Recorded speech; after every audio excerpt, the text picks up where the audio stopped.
Halo, Assalamualaikum warahmatullahi wabarakatuh. Selamat pagi, selamat siang, dan selamat malam. Salam sejahtera bagi teman-teman Universitas Bina Sarana Informatika. Apa kabar Anda semua hari ini? Semoga dalam keadaan sehat walafiat dan masih produktif berkarya dari hari ke hari. Pada pertemuan 5 di mata kuliah Riset Public Relations, kita akan berbicara tentang pendekatan penelitian kualitatif secara rinci. Kita akan masuk kepada pengertian penelitian kualitatif dari beberapa pakar. Pertama dari Strauss dan Corbin dalam buku Rosa di Ruslan menyatakan bahwa penelitian kualitatif merupakan jenis penelitian yang menghasilkan penemuan-penemuan yang tidak dapat dicapai dengan menggunakan prosedur statistik atau cara kuantifikasi lainnya. Jelas ya, seperti yang sudah saya kemukakan minggu lalu, kalau penelitian kualitatif dari katanya aja sudah terlihat quality atau dari kualitas. Jadi, penelitian ini mengharapkan hasil penelitiannya bukan berupa angka dan prosedur statistik atau hitung-hitungan layaknya matematis. Tetapi penelitian ini mengharapkan hasil penelitian yang mendalam. Jadi lebih mengutamakan kualitas, kedalaman data yang diperolehnya dari si peneliti ketika observasi di lapangan. Dan tidak disajikan dengan dalam bentuk numerik, persentase, kemudian juga hitung-hitungan gitu ya. Nah, yang kedua, penelitian kualitatif ini dapat dipergunakan untuk penelitian kehidupan masyarakat, sejarah, tingkah laku, fungsional organisasi, peristiwa tertentu, pergerakan-pergerakan sosial, dan hubungan kekerabatan atau kekeluargaan gitu ya. Karena penelitian kualitatif ini sifatnya untuk mendapatkan kedalaman data, maka objek yang dapat diriset pun sebenarnya beragam. Bisa dimulai dari fungsional organisasi. Dari contoh fungsional organisasi saja, seperti yang sudah saya lampirkan kemarin. Di jurnal saya yang mengangkat tentang strategi Humas Polresta Depok dalam melayani masyarakat melalui aplikasi Halo Polisi, itu penelitian kualitatif. Lalu jurnal kedua saya yang kemarin saya tugaskan Anda untuk membuat kerangka penelitian yang berjudul Strategi Marketing Public Relations PT Lotte Indonesia dalam memperingati Hari Ibu, itu juga termasuk kualitatif. Lalu masalah antropologi atau latar belakang budaya itu juga dapat diteliti oleh kualitatif. Contohnya, mengapa sih misalnya kalau karakteristik orang Padang dan orang Batak itu berbeda? Kenapa kalau orang Padang mengambil garis keturunan dari perempuan, sedangkan kalau orang Batak mengambil garis keturunan dari laki-laki atau patriarki? Nah, itu semua dapat dikaji lebih dalam dengan penelitian kualitatif. Jadi, objeknya pun beragam, bukan hanya fungsional organisasi saja, tetapi tentang sejarah negara, latar belakang budaya, pergerakan-pergerakan sosial tertentu, hubungan kekerabatan dan kekeluargaan. Kemudian, menurut Bogdan dan Taylor dalam Ruslan menyatakan bahwa kualitatif diharapkan mampu menghasilkan suatu uraian mendalam. Jelas ya, kualitas berarti yang diharapkan juga kedalaman data tentang ucapan, tulisan, dan tingkah laku yang dapat diamati dari suatu individu, kelompok, masyarakat, organisasi tertentu dalam suatu konteks setting tertentu yang dikaji dari sudut pandang yang utuh, komprehensif, dan menyeluruh gitu ya. Di sini jelas pendapat Bogdan menitik beratkan bahwa yang bisa dikaji oleh penelitian kualitatif itu bukan hanya organisasi saja, tapi seorang individu juga bisa. Kemudian sekelompok orang juga bisa. Kemudian fenomena tertentu juga bisa. Sekarang tinggal kamu menentukan sudut pandangnya saja. Dan jangan lupa dalam kualitatif itu memerlukan hasil penelitian yang berbentuk teks atau narasi verbal. Jadi kamu pun harus mengobservasinya secara utuh, komprehensif, dan menyeluruh. Nah, tujuan penelitian kualitatif ini sebenarnya untuk mendapatkan pemahaman yang sifatnya umum terhadap kenyataan sosial dan perspektif sosial. Pemahaman tersebut tidak ditentukan terlebih dahulu, tetapi diperoleh setelah melakukan analisis terhadap kenyataan sosial yang menjadi fokus penelitian dan dapat ditarik kesimpulan berupa pemahaman umum. Jadi kalau penelitian kualitatif itu cara berpikirnya adalah induktif. Yang namanya induktif itu adalah melihat dulu dari fenomena-fenomena khusus. Nah, nanti baru ditarik kesimpulan secara umum. Itu disebut dengan induktif. Berbeda dengan kuantitatif. Kalau kuantitatif mempunyai pola berpikir secara deduktif, yang artinya menjabarkan dulu hal-hal yang umum baru nanti ditarik menjadi secara khusus gitu ya. Kalau induktif dari hal-hal yang khusus dulu baru ditarik secara umum, sedangkan kalau deduktif dari hal-hal yang umum dulu baru ditarik ke khusus. Nah, kalau kualitatif kita menggunakan metode berpikir induktif. Dari hal-hal yang khusus kemudian ditarik ke hal yang umum. Contohnya yang kemarin yang sudah saya sajikan, strategi marketing public relations PT Lotte Indonesia dalam memperingati Hari Ibu. Nah, kita ngomongin strategi di sini, tapi kerangka pemikiran itu diawali dengan apa? Special eventnya dulu, gitu. Karena sebenarnya ada fenomena khusus yang saya tertarik untuk teliti di situ, yaitu pengadaan acara khusus yang dibuat oleh marketing manager PT Lotte Indonesia, berupa Lotte Choco Pie Idol 2020 dan juga seminar edukasi melalui jaringan internet tentang kenali potensi dan bakat anak. Nah, itu sebenarnya adalah hal khusus yang saya ingin amati. Nah, saya tarik secara umum yaitu tentang strateginya. Bagaimana sih si PT Lotte Indonesia ini mengaplikasikan konsep marketing public relations di organisasinya? Lalu siapa sih yang mengerjakan itu? Adakah pihak ketiga juga kah yang membantu acara khusus itu? Kemudian apakah berhasil dikenal oleh masyarakat dan produknya pun sekarang apakah makin dicintai masyarakat? Nah, itu yang disebut sebagai dari hal-hal yang khusus nanti kita tarik ke kesimpulan keumumnya. Kesimpulan keumumnya apa? Yaitu tadi kita akan menemukan berhasil atau tidak berhasil strategi yang telah dilakukan oleh marketing manager PT Lotte Indonesia ini dalam melakukan marketing public relations. Gitu kira-kira ya. Kemudian, nah langkah-langkah penelitian itu terdiri dari apa saja? Terutama yang ingin melakukan penelitian kualitatif, pertama harus berorientasi melalui daftar bacaan dan wawancara di lapangan. Jelas, ketika saya ingin membuat penelitian tentang strategi marketing public relations kemarin di PT Lotte Indonesia, saya pun harus membaca terlebih dahulu dan mengumpulkan referensi yang terkait pengertian marketing public relations apa, lalu teorinya apa. Teorinya di situ saya jelas memakai teori PENSELS yang merupakan singkatan dari publication, event, news, kemudian publication, event, news, kemudian inform or image, kemudian lobbying and social investment atau social responsibility ya. Ada 7. Publication, event, news, community involvement, inform or image, lobbying and social responsibility. Kemudian saya menggunakan analisis SWOT juga untuk membedah bagaimana strategi itu berhasil atau tidak, yaitu analisa strength, weakness, opportunity, dan threats. Nah, itu saya dapatkan semua dari mana? Dari daftar pustaka dulu atau studi pustaka yang saya lakukan melalui jurnal yang sudah ada terdahulu atau dari buku referensi ilmiah yang mengkaji tentang public relations dan teori-teori tersebut. Nah, saya juga melakukan wawancara pendahuluan di situ. Saya melakukan wawancara pendahuluan dengan key informan yang saya tentukan, yaitu marketing manager di situ, yang bernama Ingen Atemalem Meliala. Nah, yang kedua, eksplorasi dengan mengumpulkan data, fokus dan penelitiannya jelas. Ya, namanya penelitian kualitatif itu karena kita mengutamakan kedalaman data, maka dari itu fenomena yang kamu amati juga harus jelas, yang bisa diterima oleh akal sehat juga, gitu. Dan akhirnya dapat memproduksi hasil penelitian dengan teks verbal yang dapat diterima oleh masyarakat juga. Kemudian ke pengecekan atau member check dengan memeriksa laporan sementara penelitian terhadap responden dengan tujuan agar memperoleh informasi baru dan dapat menyetujui kebenaran hasil penelitian dipercaya. Maka dari itu, kemarin sebelum saya mendapatkan hasil penelitian dari strategi marketing public relations PT Lotte Indonesia berhasil atau tidak, saya melakukan wawancara pendahuluan dulu kepada key informan yang saya temukan.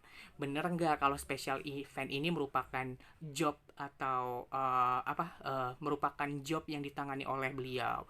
Kemudian bener nggak acara ini sebenarnya diperkenalkan untuk anak-anak atau komunitas YouTuber dan lain sebagainya. Itu disebut dengan member check gitu ya.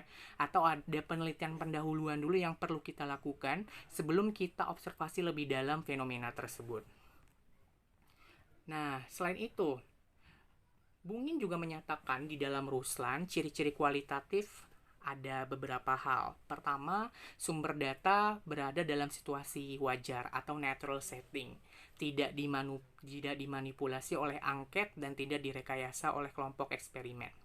Kalau kita berbicara kuantitatif, mereka menggunakan instrumen penelitian biasanya berupa kuesioner atau daftar pertanyaan yang sudah dibuat oleh peneliti lalu dibagikan ke responden tertentu.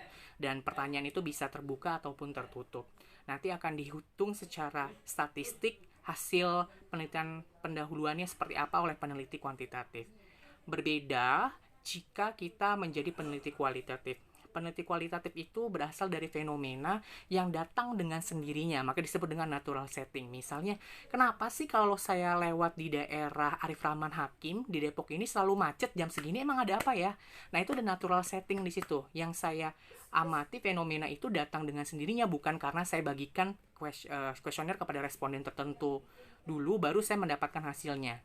Nah, begitu juga dengan penelitian yang saya lakukan kemarin yang berjudul Strategi Marketing Public Relations PT Lotte Indonesia dalam memperingati Hari Ibu.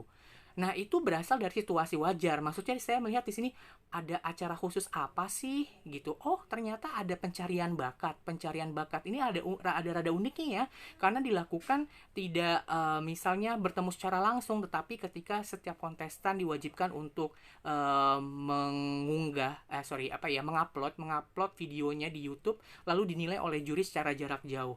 Oh, ternyata ini special event yang dilakukan oleh PT Lotte Indonesia dalam memperingati Hari Ibu. Wow, kenapa mereka begitu tertarik membuat acara ini ya? Ada apa? Apakah ada tujuan di balik branding ini gitu dalam promosi ini? Oh, ternyata benar karena ada filosofi yang mereka angkat. Filosofi yang mereka angkat apa? Yaitu Lotte Choco Pie yang merupakan biskuit coklat produksi PT Lotte Indonesia ini ingin menyuarakan kedekatan antara ibu dan anak. Itu yang disebut dengan filosofi branding yang ingin disampaikan si marketing manager kepada target halayak atau target konsumennya. Nah, itu disebut dengan natural setting. Jadi ada fenomenanya dulu atau ada acara uniknya dulu yang pengen kita teliti, baru kita bisa angkat jadi laporan penelitian. Nah, yang kedua, laporannya berbentuk deskriptif. Deskriptif itu berasal dari kata describe, yaitu menjelaskan. Biasanya laporan penelitian kualitatif itu tebal-tebal dan banyak, karena dia mengutamakan kedalaman data sehingga dia berbicara semua yang terjadi di balik fenomena itu atau objek yang diamati. Mengutamakan proses dan produk. Jelas ya, proses penelitian itu merupakan hal yang penting bagi penelitian kualitatif. Dimana dari awal saya tidak kenal kepada marketing manager yang menjadi informan saya, dan saya harus kenalan sehingga saya bisa dapat waktu untuk bertemu dan wawancara. Begitu juga dengan informan terpilih kemarin yang saya angkat gitu, ada informan 1 dan informan 2 yang tadinya saya tidak kenal tapi saya berkenalan melalui acara webinar itu, dan akhirnya dapat menggali tentang tanggapan mereka terhadap acara itu. Nah, itu semua proses yang harus dilalui oleh penelitian kualitatif. Jadi lebih mengutamakan proses dan produk. Karena nggak semua orang kadangkala dengan cepat dapat didekati dan untuk diwawancarai. Makanya kita perlu pendekatan personal yang setiap orang pasti mempunyai caranya masing-masing sehingga dapat dekat dengan orang tersebut. Gitu ya. Yang keempat, peneliti sebagai instrumen dalam penelitian. Maksudnya yang menentukan berhasil atau tidaknya laporan ini, dan yang menentukan berhasil atau tidaknya kita dapat menyajikan secara dalam atau tidak laporan ini ya kita sendiri sebagai peneliti. Maksudnya bagaimana upaya kita observasi kepada informan dan informan, bahkan kadangkala tidak cukup dengan wawancara sekali pertemuan saja, harus berkali-kali, bahkan sampai 10 kali, sampai 3 kali, hingga akhirnya dekat. Makanya disebut peneliti sebagai instrumen dalam suatu penelitian. Makanya disebutnya subjektif kalau penelitian kualitatif gitu. Karena kualitatif itu perlakuannya berbeda dengan kuantitatif. Kalau kuantitatif jelas hitung-hitungan, prosedur statistik. Kamu membagikan kuesioner kepada orang yang tidak kenal sekalipun, itu justru lebih bagus untuk menjaga objektivitas hasil kuesioner yang kamu akan olah nanti pada prosedur statistik. Kalau di kualitatif nggak seperti itu, karena kita mengutamakan kedalaman data, nggak mungkin dong gini orang yang baru kita kenal atau yang tidak kenal akan open semuanya tentang fenomena yang menarik kita ingin amati dari dirinya. Maka dari itu kita harus perlu ada waktu PDKT dulu, penjajakan, memperkenalkan diri dulu, sehingga dapat ambil hatinya dia dulu, baru kita bisa tahu tuh unek-uneknya dia, kenapa dia bisa begitu gitu. Misalnya kita ingin mempelajari perilaku anak broken home di wilayah Depok, misal gitu, dikaji dari penelitian kualitatif. Kita ingin menunjukkan bahwa kadangkala nggak semua kok anak broken home itu akan menjadi produk yang buruk juga. Ada beberapa kasus dia broken home tapi dia dapat berhasil. Nah, itu kan fenomena unik yang dapat diteliti. Karena kalau dari secara kuantitatif kadang-kadang digeneralisasikan gitu. Oh, jelas lah kenapa dia nggak berhasil, karena dia juga produk broken home. Nah, penelitian kualitatif ingin memecahkan stigma itu. Dia ingin menunjukkan kadangkala ada juga kok anak broken home tapi dia bisa berhasil dalam hidupnya. Nah, caranya seperti apa? Bagaimana dia bertahan? Nah, itu kan harus didekati dengan wawancara mendalam. Nah, kalau kita nggak kenal dengan keinforman yang kita tuju, bagaimana dia dapat bercerita tentang kisah hidupnya detail kepada kita 100%. Nah, itu disebut sebagai peneliti sebagai instrumen dalam suatu penelitian. Maka dari itu, penelitian kualitatif itu makanya mencari makna, dipandang dari sudut pikiran dan perasaan. Jadi, penelitian kualitatif itu akan berbicara bukan hanya sekedar angka, tapi di balik angka tersebut. Oke, penelitian kuantitatif menunjukkan bahwa banyakkan anak broken home itu gagal. Tapi di penelitian kualitatif kita ingin menjelaskan, ada juga kok yang nggak gagal. Loh, kok dia bisa nggak gagal? Kenapa ya? Nah, itu yang akan kita ungkapkan kepada masyarakat. Bagaimana kiat dia bertahan, terus kenapa dia akhirnya nggak gagal, apakah ada pelajaran yang kita dapat peroleh dari perjuangan hidupnya dan lain sebagainya gitu ya. Makanya disebut mencari makna, dipandang dari sudut pikiran dan perasaan. Nah, selanjutnya yang keenam, mementingkan data langsung dengan proses pengumpulan data observasi partisipatif, wawancara langsung, dan dokumentasi lapangan. Yang dimaksud dengan observasi partisipatif di sini, kadangkala kita sebagai peneliti kualitatif harus mau menyelami kehidupan pribadi dia secara mendalam, sehingga harus pura-pura jadi temannya atau harus pura-pura jadi anggota organisasi itu untuk magang dulu sehingga kita tahu bagaimana produksi kehumasannya dan lain sebagainya. Itu sebenarnya observasi partisipatif, di mana si peneliti terlibat juga dalam aktivitas dari objek yang ditelitinya gitu ya.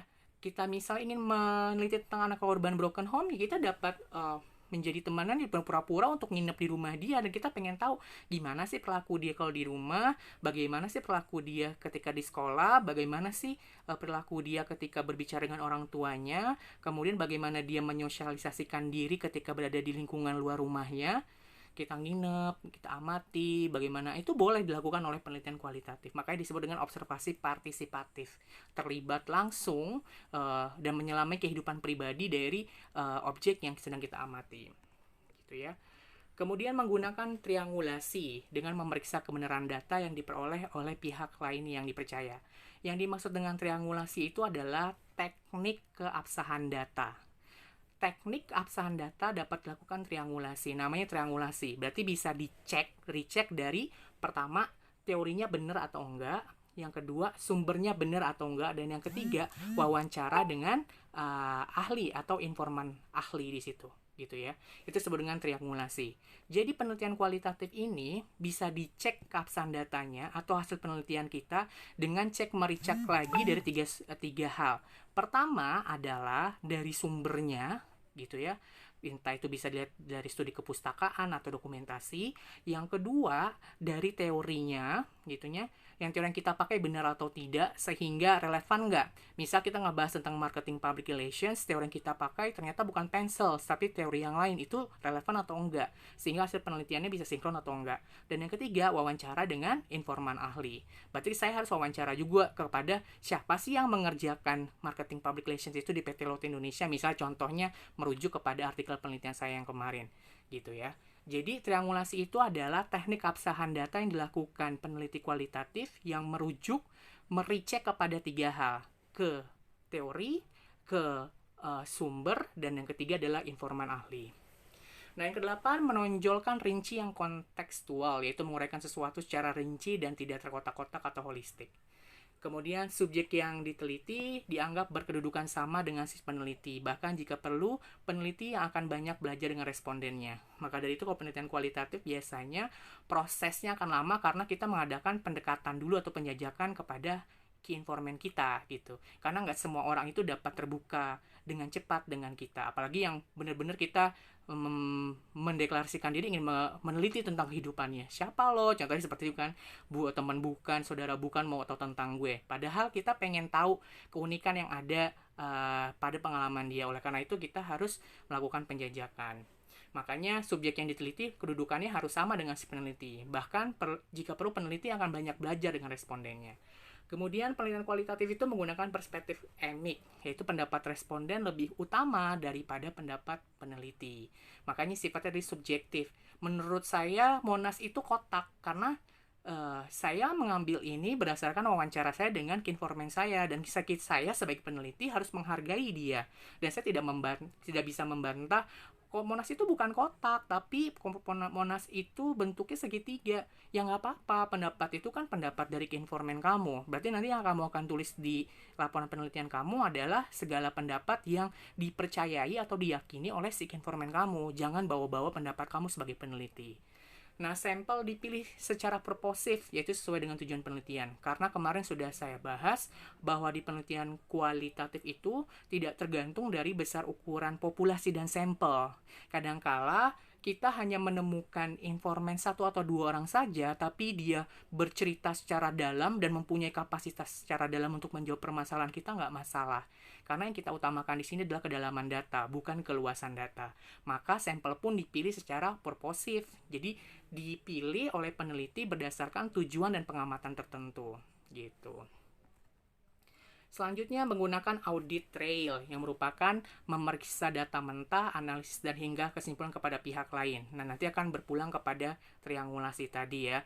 Bagaimana kita akan merecek dan meng-cross-check jawaban dari informan yang sudah kita peroleh dari sumber, dari teori, dan juga informan ahli.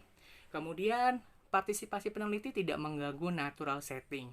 Sebisa mungkin kehadiran kita untuk mengamati objek atau fenomena yang sedang kita angkat pada penelitian kualitatif jangan pernah mengganggu aktivitas mereka sehingga kita nggak mendapatkan keaslian dari objek yang kita teliti, gitu. Misal kamu ingin meneliti tentang prostitusi atau pijit plus-plus di misalnya Sawah Besar, Jakarta gitu ya. Nah, kamu kan perlu misalnya pura-pura nyamar jadi pelanggannya. Nah, ketika kamu jadi pelanggannya, jangan sampai mengganggu aktivitas mereka yang tadinya nggak seperti itu sewajarnya karena mereka tahu kamu meneliti di situ. Akhirnya mereka berpura-pura untuk menutupi semua hal. Nah, itu berarti mengganggu natural setting dari objek yang sedang kamu amati. Jadi, kalau bisa, partisipasi dari peneliti saat melakukan observasi kepada objek atau fenomena tertentu tidak mengganggu aktivitas atau keadaan seperti biasanya si objek itu lakukan, gitu. Nah, kemudian yang ke-15, analisis data dilakukan sejak awal sampai akhir dari proses penelitian. Makanya dia memerlukan waktu dan mengutamakan proses dan produk dibandingkan hasil penelitiannya yang berupa prosedur statistik ya, gitu. Karena ini prosedural sekali. Menurut Patton sendiri dalam Ruslan, ciri-ciri penelitian kualitatif adalah menelaah secara alami, yang kedua menganalisis secara induktif seperti yang tadi sudah saya ungkapkan, berarti pemikirannya dari khusus ke umum, mempelajari secara keseluruhan, dan data kualitatif. Jadi holistik menyeluruh dan komprehensif. Menelaah secara alami berarti objek atau fenomena yang kita temukan di awal penelitian pendahuluan itu datang dengan sendirinya, bukan kita dapatkan dari hasil penelitian yang sudah kita rancang sebelumnya. Jadi memang fenomena itu ada sebelumnya dan kita tertarik melihat fenomena itu untuk kita kaji secara mendalam, ya. Gitu. Kemudian kontak pribadi dan pemahaman antar responden dan peneliti jelas tadi, karena kadang-kala kita harus bertemu intens dengan informan dan informan kita yang tidak cukup hanya dengan sekali pertemuan tapi berkali-kali. Kemudian ada sistem dinamisasi di sini. Maksudnya namanya kita sedang meneliti orang, kadang-kala kok jawaban dia berubah ya dari A ke B, pada hari kedua kok dia berubah lagi ya. Nah, itu sebenarnya sistem dinamis. Makanya kadangkala kita harus berhenti meneliti ketika kita sudah menemukan titik jenuh pertanyaan yang kita lemparkan kepada si responden. Sehingga responden akhirnya mengunci jawaban yang pasti yang mana gitu. Itu disebut dengan sistem dinamis. Orientasi kepada kasus unik, karena tadi sifat induktif, mengamati dari hal-hal yang khusus, baru kita tarik ke kesimpulan secara umum. Kemudian kepekaan terhadap konteks, yaitu situasi yang melingkupi dari objek yang sedang kita teliti. Kemudian netralitas empati, fleksibilitas rancangan, gitu ya. Netralitas empati di sini perlu kita pertahankan juga sebagai peneliti dan fleksibel dalam membuat hasil penelitian dengan mengutamakan pendapat dari informan dan informan kita, gitu. Nah, desain riset dari penelitian kualitatif juga tergantung pada beberapa faktor. Pertama, metode atau pendekatan yang digunakan apa, kemudian metode riset yang digunakan apa, jenis riset yang direncanakan apa, dan metode analisis datanya apa, gitu ya. Kayak kemarin metode analisis data yang saya gunakan berupa analisis SWOT berdasarkan dari teori Pencils, maka penjabarannya juga harus berdasarkan level-level tertentu. Misalnya dari publications, bagaimana special event itu berlangsung, kalau dilihat dari event seperti apa, dilihat dari news seperti apa, dilihat dari community involvement juga seperti apa, dilihat dari inform atau image itu seperti apa, dilihat dari lobbying juga seperti apa, kemudian dilihat dari social responsibility juga seperti apa. Nah, inilah desain riset kualitatif seperti bisa kamu lihat di PPT. Setidaknya ada 3 bab yang menjadi pekerjaan peneliti saat menuntaskan laporannya, dimulai dari latar belakang masalah, perumusan masalah, pembatasan masalah, tujuan riset, manfaat riset, kemudian kepustakaan yang berkaitan yang berhubungan dengan landasan teori, kerangka pemikiran. Bab 3-nya baru kita berbicara tentang metodologi riset, deskripsi dari latar, sumber data, satuan kajian, tahap-tahap riset, metode riset, pengumpulan dan pencatatan data, analisis dan penafsiran data, hingga pemeriksaan keabsahan data atau triangulasi tadi. Nah, tugas 2 penelitian ini merupakan tugas kelompok yang sudah saya kemukakan di minggu pertama. Jadi, siap-siap untuk menyelesaikan proyek ujian akhir semester Anda berupa penelitian kualitatif di mana harus observasi secara nyata atau real. Jadi kalau kemarin kamu boleh mengangkat dari media massa, sekarang kamu harus ketuk-ketuk pintu kepada perusahaan atau organisasi tertentu dan kamu bikin penelitian kualitatifnya dan mendapatkan surat keterangan penelitian dari perusahaan atau organisasi yang sedang kamu teliti. Sistematikanya sudah saya jelaskan di Zoom conference pertemuan pertama, jadi silakan kamu baca saja bagaimana rincian dari technical penulisan di sini sesuai dengan PPT-nya. Dan nanti outline-nya yang betul seperti apa, Pak? Outline-nya ikutin yang dari saya aja ya. Contoh yang sudah saya share di WhatsApp group dan di MyBest. Jadi silakan Anda lihat kembali contoh dari yang sudah saya lampirkan di MyBest dan WhatsApp group yang terdiri atas 4 bab. Kamu kerjakan itu aja, yang 4 bab gitu ya. Demikian yang saya ingin sampaikan pada pertemuan ini. Silakan jika ada yang kurang mengerti dapat bertanya secara langsung di WhatsApp saya ataupun di WhatsApp grup. Assalamualaikum warahmatullahi wabarakatuh.